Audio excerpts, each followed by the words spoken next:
咱们有相当长的时间没有去聊小隼了，因为在 F22、F38包括 Geartree System 发布之后呢，有相当长的一段时间呢，可以说这个品牌是相当低调的。尤其是 F22，因为我见过 F22的这个真正的全生态的样子，但是他们迟迟没有把这个生态发全，可能有一些关于整个产品设计排期的问题。那么今天呢，咱们想做一个简短的回顾，因为时至今日啊，在2022年的这个7月份呢，有一部分的生态的新的配件已经问世了。那么我觉得也是时候给大家做一个概述了。那么关于一些比较精彩的设计呢，咱们会进一步的扩充到我的那个 F22系列视频里面。我相信我的 F22系列视频可能有很多朋友都看过，或者说都了解过。所以今天的视频的话，咱们会对咱们频道后面的这个视频的这个更新啊，先做一个概述。咱们会以Qualcomm 的这个小隼官方旗舰店整个的这个商品的排序为例，按照新品的顺序给大家过一遍。目前 Qualcomm 是有自己的天猫旗舰店的，而且还有自己的另外一个叫小隼官方店。把这两个店铺里面的产品我们做一个合集的话，那么就可以展示出目前 Qualcomm 的一个比较完整的面貌了。首先咱们来看看就是这个官方旗舰店。官方旗舰店里面目前呢有一些新的兔笼，你比如说关于松下 GH6，还有一些关于其他相机，比如说松下 S5、松下 S1、S1R、S1H、XT4、A7C、R5、R6、GFX 100S 以及索尼全家桶，包括尼康的 Z5、Z6、Z7、Z6R、Z7R， 包括 FX3。那么这样一些的快装兔笼啊，目前都已经问世了。那么考虑到 FX3 目前有了一次 2.0 的一个机血版的固件升级，我们来简单看看 FX3。因为 FX3 这个机器我没有，但是这个快装兔笼的设计呢，跟别的兔笼都不一样，这是因为它还有效的利用了 FX3 机身上的那几个螺丝孔啊，那么固定这个兔笼的设计，你可以看到它一共借助了4个，就机身上的4个螺纹孔，所以就让这个铠甲整体的贴合在 FX3 的表面。这在后面的这个实际的拍照里面也能看出来。因为 FX3 本身就带扩展孔，这里一个，然后这顶上2个，侧边1个，那么这样的话把 FX3 的扩展孔都用起来，那么取而代之的是更强大的一套 Qualcomm 的一套生态了，好吧？这就是它的一个基本设计，它基本理念，所以它不需要做到一个完全闭合的兔笼，因为 FX3 电影机设计之初就考虑到了它的一些扩展的应用场景。好，那接下来还有一些这个小的配件呢，是我个人觉得很有趣的。咱们先从 F38去看 ，F38目前有了一个双螺纹快装版。这个双螺纹快装版的话，目前的设计呢，是有一个1/4一个3/8。咱们的 F22系列视频、F38系列视频里面也给大家曾经讲到过关于双螺纹的一个设计的理念和一些简易的，就是改进的方式。后来这个工程师也发现了，确实。这样一类使用需求还是挺多，所以他们做了一个全新的设计，就是在传统的 F38的底座上加厚了一层，然后加2个防滑胶皮之后呢，做2个螺丝，一个1/4，一个3/8，并且2侧还加了这个挂绳孔，或者是叫肩带腕带的这个挂孔，应该说比自己魔改要好得多，而且这个使用场景的把握应该也是更精确的。只不过这样一个快装版的设计的厚度会比原来要高了那么一点点，这是大家需要注意的一个地方。当然，这个咱们后面要给大家有专门的视频给大家分析和讲解。今天的这个所有的讲解都不在具体的实物上进行展开。好了，既然说的 F38呀，在它另外一个小隼的这个官方店里面，还有一个新的 F38的配件，是我们以前没见过。你比如说这个云鹤 M350套件，这都是一些专用定制的一些套件。后面还有一些，我们再给大家继续看 F38智云大疆。还有这个全生态套件。好，我们来看看，那么它在这个整个的 F38的这个快装版上啊，应该说现在做了很多文章。你比如说这里是这个基础快装套件，这个当然这个不用多说，大家一看就明白。然后呢，有一个2底座1快装版的设计，背包，然后那个肩带这些都是有的。那么肩带、背包、肩带，大疆24系列的，包括智云的，基础快装版，这个是最经典的。然后基础底座，这里有防偏转的快装版，就是在一侧增加了一个挡板。然后这个是 F38 PD 通用快装版，这个也是有很多人去提出来有这样一个使用的需求了。那尤其是和这个 Peak Design 的 Capture 的 V3，那这个就是为了 PD 的 Capture V3 量身设计的。它在这个尺寸形状上不仅兼容 F38，同样还兼容 PD。但是我们知道 PD 的那个快传板是比 F38要更厚的，所以呢，实际上这个是牺牲了厚度，而保持了对于38和 PD 的一个双兼容。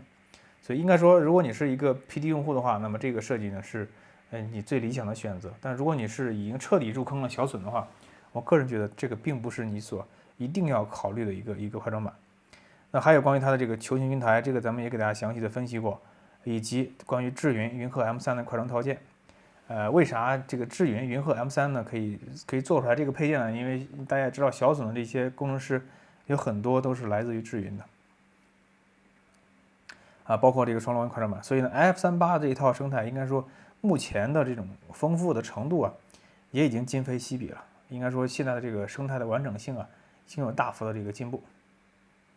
那么这个就是更多的关于大疆的 RS2和 RS3的，包括智云 WinBuild S 和云鹤 2S 的这个稳定器的专用，这是专门的稳定器的设计。那么它们在一些底部的细节上有所不同，大家可以根据自己的需要去看，这咱们就不展开讲了。所以呢 ，F38 应该说它的这个全生态已经比原来要更强了。那么兔龙本身也是 F38 全生态的一部分，而且大家看小隼对于产品规划上，它把这个快装兔龙单独拎出来作为一个品类，就充分证明了兔龙实际上是一个生态的聚合点，它既是配件，又是一套生态的最核心的组件。好，咱们接下来看看 F22 的话呢，目前也有了很多新的这个玩意儿。你比如说 F22 这个蘑菇手柄，这个也是在 B 站上做过一些预热的，但大家其实都以为 Falcom 要出一些很有创意的一些新的品类，但是其实它是一个 F22 的一个很好的配件。它把这个米卡塔手柄做成了一个蘑菇形状，这个蘑菇的形状它实际上是一个旋转的一个物体。既然是旋转物体，那么它本身，因为米卡塔本身也是一个是比较抗造，比较耐腐蚀，也抑菌，所以它能够代替那些带有旋转关节的一些利弊的设计。所以这个设计很巧妙，这设计非常的聪明。那么它就可以实现就是不带旋转机构的一种旋转的顺滑式的运镜。这个大家如果经常拍视频的话，我相信你对这个配件的设计应该会让你眼前一亮。它本质实际上是带一个夹座，然后上面配一个 F22 的快装板。利用这个蘑菇头的形状呢，实际上我们还可以做一些运镜。实际上我们如果贴它的曲面去做运镜的话，那么可以拍出一些非常丝滑的这种俯仰这种摇移的这种运镜效果，因为它是一个曲面，所以这也是一个很巧妙、很独特的一个使用模式。所以这个大家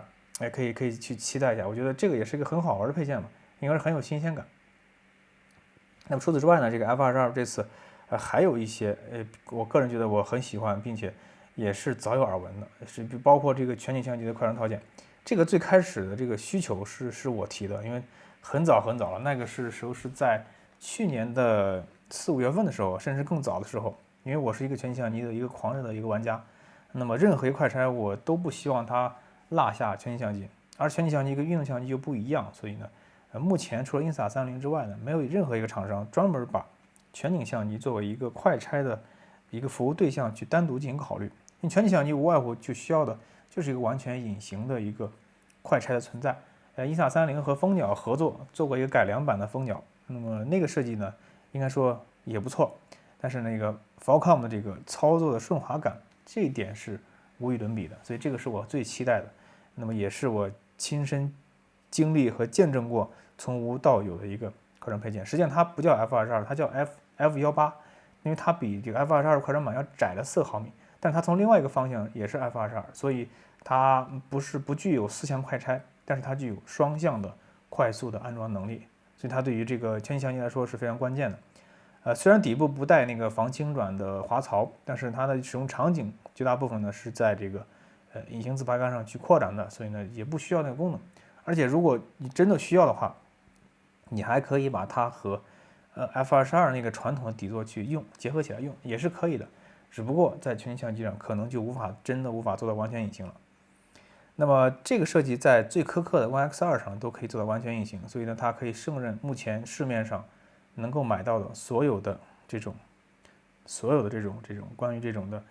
全景相机的设计。这张图很有意思啊，这张图的 One X2呢，实际上还是一个 DVT-2076的版本，这是一个样机，还不是一个正式版的机器，所以应该说 Falcom 和 Insta30后面会有更多的深度的合作，因为能拿到 DVT 样机的人，在业内实际上确实也没有几个，这个掰手指都数得过来，谁手里面有 DVT 级别的这个机器？好吧，那这个是我个人强烈推荐的，咱们后面会有专门的视频给大家讲。咱们 F22系列视频有一集空着，为什么空着？就是给它留的，那么大家可以期待一下。说到这里呢 ，F22后面还有很多，那么快充吸盘这个不用多说，咱们给大家也详细介绍过。还有一个运动相机的配件是迟迟没有出的。当然这个 Falcom 也对这个怪手套件做了一些更新，那咱可以看一看。快手套件的更新呢，主要在于以前只发布了一个双头怪手，这次呢发布了一个延长怪手以及三头怪手。这两个配件的出现会让怪手这样一个品类就是变得异常的灵活。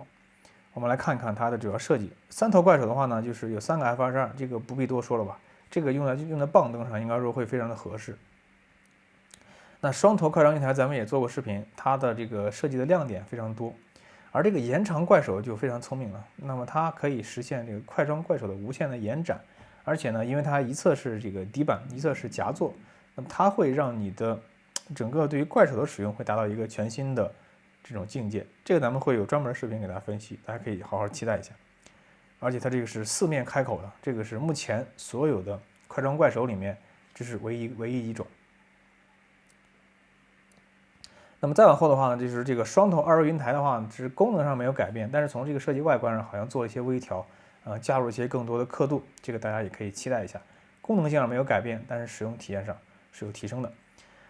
再往后就是它针对于索尼 A7M4 专门定制的 F22的一个兔笼，大家如果有 A7M4 的用户，那么可以考虑这个兔笼的设计。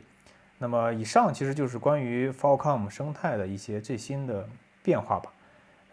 应该说有很多东西是我是早就知道，但是迟迟没有发布，所以我也不太好方便给大家去提。当然这里面还有很多，你比如说运动相机的这个专用的 F22系统，目前还没有问世，据说还在打磨当中，大家可以好好期待一下。这个出来之后呢，会让你的这个运动相机的这种玩法也会变得更多。